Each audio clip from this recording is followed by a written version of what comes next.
So hi everyone, I'm Cindy Montañez, CEO of TreePeople, and I'm here with one of our country's most respected leaders and a true longtime champion for our environment, United States Congressmember Adam Schiff. Thank you to everyone for joining us at Learn at Home with TreePeople for this very special conversation. It's wonderful to see you, Congressmember. Thank you again for joining this conversation about your environmental legislation and actions we can all take to address climate change and protect our environment. So first of all, I hope you and your family are safe as the world continues to deal with this public health and economic crisis resulting from the COVID-19 pandemic.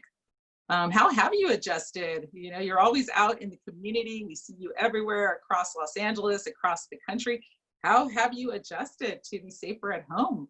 Orders. Well, it's been a big adjustment. I really like being out and about and visiting with my constituents, and I'm doing a lot of visiting with them on Zoom and in virtual ways. But it's been a big adjustment for the whole country, and I'm sure a great trauma for everyone. But we're going to get through this. Knock on wood, my family is healthy. They'll stay that way, and trying to make sure I can keep my constituents healthy and people around the country as we have to find our way through this. But we've been through more difficult things as a nation. This too shall pass. But what we do right now will determine how quickly it passes and how much difficulty and suffering is yet to come. So we need to continue listening to the health experts, listen to the scientists and epidemiologists, and we'll get through this together. But Cindy, I thank you for all your leadership over the years, which has just been tremendous. And really, it's a delight to join you and TreePeople today and have a chance to talk about the environment.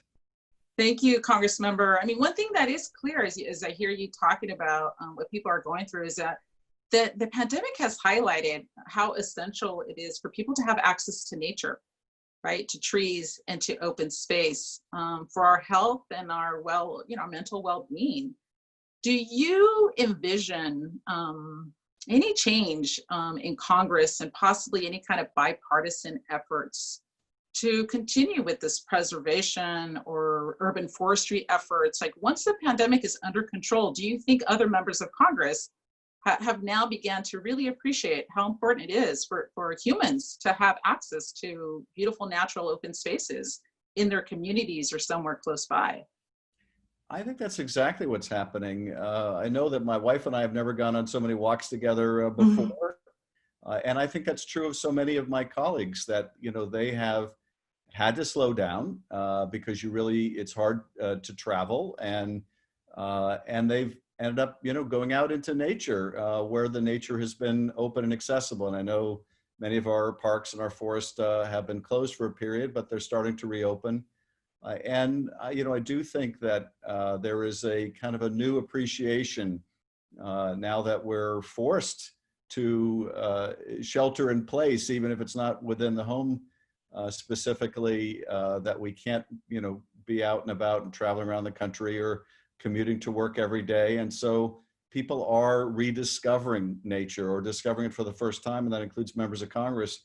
So I hope that one of the silver linings that comes out of this otherwise very dark time is reconnecting with each other, but also connecting with nature and recognizing the centrality of nature in our lives and how important nature is for our well-being, our physical well-being, our mental well-being. And I think that's happening. Yeah, it's wonderful. It truly is incredible to see the cleaner air in areas like Los Angeles and probably other parts of, of our beautiful country, and the return of wildlife. You have posted on your social media some of just wildlife that we didn't know existed or haven't really seen for a long time. And, again, in urban areas and some of the mountain forest areas that you also represent, and wildlife in parks and rivers, and, even our own neighborhoods. As you're saying, as we go out and walk, we hear more of the birds, and we hear more wildlife around places where we never saw. So we do hope, we're going to keep working with you as TreePeople and our partners to keep pushing, to keep that momentum going. so that we, as you said, that we see a silver lining in this tough pandemic. But Congressman, I also do want to say that we as Tree People and as Americans are just deeply grateful for your 20 years of standing strong as an environmental champion, and everything you're doing to improve our education and healthcare system, and ensuring our national security, and defending our civil rights, and creating economic opportunities for small business owners and workers, the average American who wants a well-paying job. And I'm just curious. I think all of us want to know is like, what first led to your passion for public service and this desire to run for state office and then a congressional seat, and you becoming truly one of the strongest national leaders that we have? Where did it all come from? Thank you for the question and the nice words. I think a lot of the drive to serve came from my parents, who really instilled in my brother and in myself the idea that we have to leave a planet and a country and a community better off than the one we inherited. So that was kind of part of our upbringing.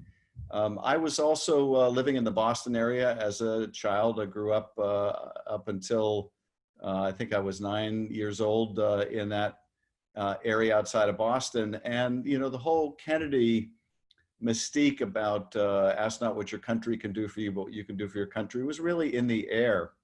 There was such, pride in the legacy of the Kennedys in Massachusetts. And I think I kind of imbibed that growing up in that environment. It really, I think, impressed us all. And it's such a treat that later in my life, I would have a chance to serve with the Kennedy family and get to know so many of them who were just extraordinary public servants.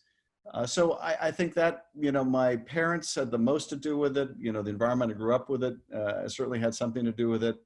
And I really feel very fortunate to have chosen the career I did, because it's enormously fulfilling when you feel like you're making a difference in people's lives. And I think one of the other things this pandemic is doing, in addition to giving people appreciation for nature again, is it's giving people an appreciation for the importance of government again, because there's so much that's needed to be done in a pandemic that can't be done individually. Individuals on their own can't develop the vaccines and treatments. It needs to be a partnership between the government and industry and researchers and scientists, and the NIH and CDC are such important agencies. And obviously our first responders and our hospitals and our healthcare workers need the support they're getting right now from the federal government. So I think there's appreciation both for getting out in nature and getting fresh air and hiking again and walking in your neighborhood again, but also in the power of public service and the importance of public service. That's so true. And I mean, on a personal note, Congressmember, I remember when I first met you, over 20 years ago, I was a young person wanting to run for state office myself, and having my first conversation with you and really seeing how you've done your work. I have to say that I deeply respect how you represent one of the most diverse congressional districts in areas in the country. And you do it so well, where you bring so many of us together from different backgrounds to unite around, supporting each other and getting things done.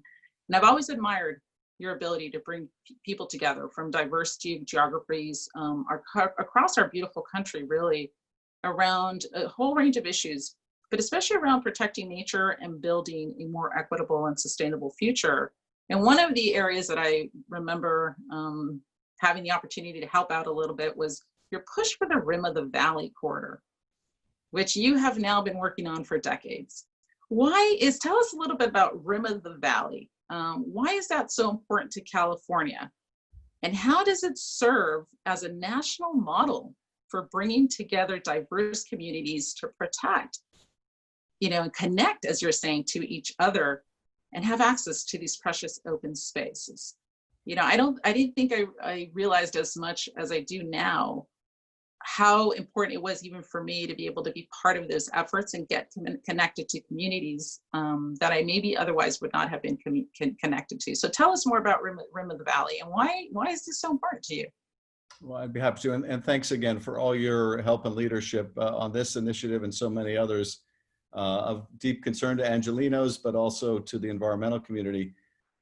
In the 1970s, Congress had the foresight to know that LA was growing, it was burgeoning, and if action wasn't taken, all of the beautiful wildlife and open space around us would soon be gone. And then Congressman Anthony Bielenson introduced legislation to establish the Santa Monica Mountains Recreation Area. Well, that recreation area would go on to be one of the most heavily utilized recreation areas in the country. But then, at a certain point in the early 2000s, it was quite apparent that the population had continued to grow in Los Angeles, and that if further action wasn't taken, that a lot of what we enjoyed about living in proximity to nature would be gone. One of the things that I love about living in Burbank is that you have coyotes that come down from the hills, and you can go hiking, and you can run into a mountain lion, or you can find them in Griffith Park, our own famous P22, that there are bears that will go into someone's garage and eat the IKEA meatballs out of their freezer. What I tell people around the country who know I represent a suburban and urban LA district, that we have lions and bears in my district, they I'm kidding. But if we don't protect these wildlife corridors and this amazing ecosystem around us, those things will all be a distant memory. We'll be telling our kids and grandkids about how once there were bears that would come into our yard. So I really became seized of the idea that we needed to expand and preserve these open space areas that were not currently part of the recreation area. So I introduced a bill during the Bush administration. We struggled for a couple years to get that passed during a very conservative Republican Congress at the time, but we got it passed with bipartisan support, and President Bush signed it. That studied the concept. And then you had to get funding for the study, which we did during the Obama administration. And then we had to get the study conducted, which we did. And they looked at a number of alternatives. The most extensive was a trebling of the size of the existing park. And actually, of the thousands and thousands of public comments, that was the one that was the most popular. Now, the Park Service, the Department of Interior, ultimately recommended a doubling of the size of the park, still very significant. And we've now introduced a bill to make it so. So it's been a long, arduous path with a lot of obstacles in the way. We have one more to passage. We had the bill taken up and passed in the House this year, which I'm very excited about. And now we have to get it through the Senate. Of course, the pandemic makes that very complicated because not much is moving other than legislation dealing with the pandemic. But we're starting to take up a variety of other bills now, and it's my hope that we can get this passed and finally move to fruition. Well, we will be there with you as Tree People to help you get this passed, because it's just something that I think it's, again, really needed in Los Angeles, and then also something that serves as a great model for the world. So I know we're coming to the end of our conversation, and maybe we could end on this thought. We've seen a lot of climate, action from youth, especially all over the country. What do you think of this generation's approach to climate change? And do you see a difference in their style of activism or desire to make a difference, as what you talked about during those Kennedy years, believing in our country and wanting to make a difference? Or do you think, or what do you think? I mean, what's your advice to young people so that they too can be effective in making the types of policy changes that longtime leaders like you have done by being tenacious and never giving up and staying focused on these values that I think all of our country cares deeply about? Advice to our youth. Well, you're the perfect person to ask the question, as I think the youngest person ever elected to the state legislature. Yes. I think that young people are not going to put up with how we are destroying the planet. And the young people that I interact with, they have no patience for this backward kind of policy that we've had now for decades of really spoiling the natural beauty of the earth and risking the planet. So they become active in a way where I think it was Martin Luther King said the fierce urgency of now. And they feel the fierce urgency of now. And you see people like Greta Thunberg and many others who are really showing a level of leadership that is telling the rest of the world, we're not going to put up with this. We are going to take matters into our own hands and make sure we protect this planet. So there is, you know, just phenomenally inspirational. They're engaged and active. They're impatient in the best way you can be impatient. And I think they're going to change the world, and it can't come too soon. You know, the one thing I would say to young people out there watching right now is your group, your demographic, young people, you have the weight now, if you get out and vote, to completely control your future. And it just requires you to get out and vote. So if you can get out and vote, you get others out to vote, you can set the agenda. You're the biggest demographic there is now. So use that power and use it wisely to the betterment of mankind and the planet, for men, women, children, everyone. It's within your capacity to do so, and I have every confidence that you will. Thank you, Congressmember. I mean, on those very inspiring words, again, we are with you. We stand with you. Thank you for standing with us, communities all over the country, in so many different areas, but especially in bringing us together to address issues of climate change and protect our environment. So thank you for your leadership, and we look forward to being able to walk the whole rim of the valley someday, from one side to the next, and support you on other critical legislation that you're passing. So we appreciate your time. Thank you for joining us, Learn at Home with Tree People. And we look forward to being out on hiking trails with you sometime in the near future. I look forward to it. Thank you. You take care now. Stay well. Okay, you too.